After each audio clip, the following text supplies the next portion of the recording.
Per assolir la màxima qualitat, característica de la indicació geogràfica protegida patates de Prades, els camps de cultiu són a més de 1.000 metres d'altitud i el procés dura 5 mesos. La pell d'aquestes patates és molt llisa, dura i consistent. La carn és blanquinosa, de textura ferma i farinosa. Quan són cuites, tenen un gust dolç i persistent i un aroma de castanya. Bona tarda. Avui els farem una fantàstica recepta on el protagonista són les patates de Prades. És una recepta molt senzilla que ens agrada moltíssim tant a mi com a meus fills. Aquesta patata és de varietat Kennebec i es conrea, evidentment, a Prades i a altres indrets com a Capafonts, a Arbolí i a la Febró. Com veuen, estem fent uns talls mal tallats per tal que la patata, per aquest tros on hem tallat malament, surti al midó i ens entri tot el gust que deixa anar el fumet de peix. En aquest cas, no és tant de peix, sinó que és de galeres i crancs. Bé, hi fiquem les patates dintre. Després continuarem amb una miqueta de ceba i afegirem una fulleta de llorer. Pujarem el foc i això ha de bullir. Tardarà una estoneta. Abans no puguem ficar el bacallà perquè les patates han d'estar una miqueta cuites perquè el bacallà amb 2 minuts de cocció en té prou. Deixarem que bulli una estona.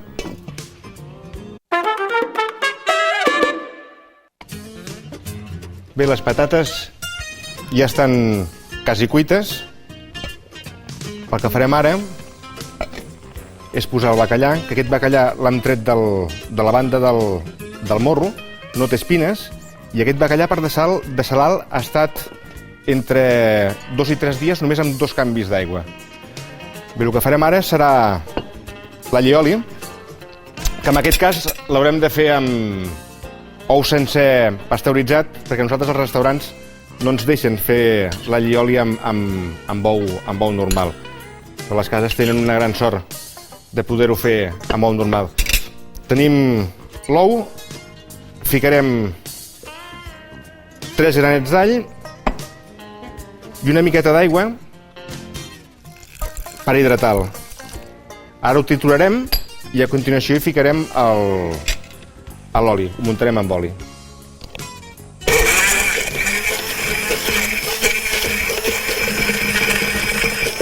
Que l'all quedi ben triturat.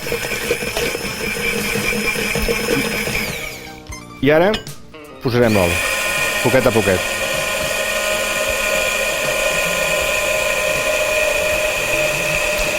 Al final ho tindrem que rectificar amb una miqueta de sal.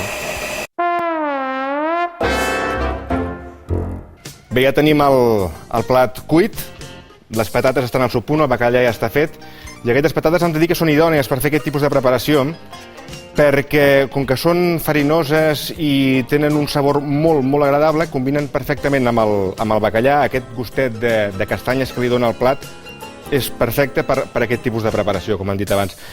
Una particularitat és que la patata de Prades, perquè entri dintre d'aquesta categoria, ha de fer entre 4 i 8 centímetres. És una cosa a tenir en compte, per si algú de vostès va a comprar, que sàpiguen què és el que compren. Bé, de fet, ara anem a emplatar el bacallà, mirant, sobretot, si pot ser, esclar, de deixar-nos el màxim de caldo possible dintre de l'olla, perquè després el farem servir per acabar el plat. Hem unes quantes patates amb la ceba.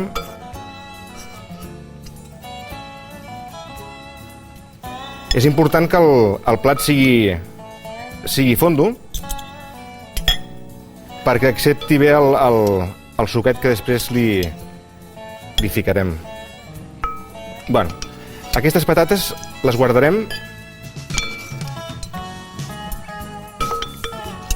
així com una miqueta de caldo.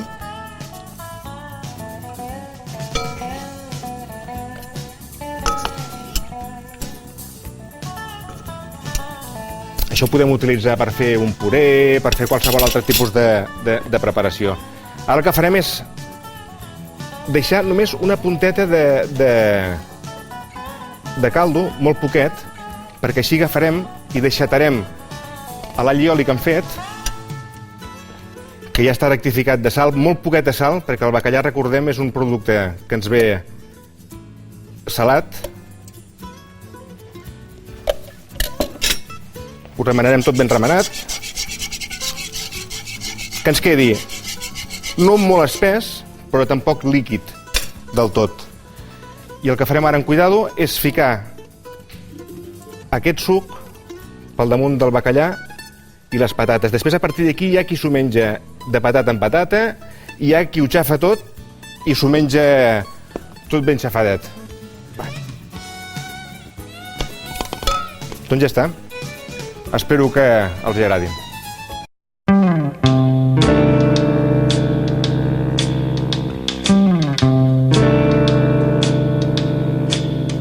One kiss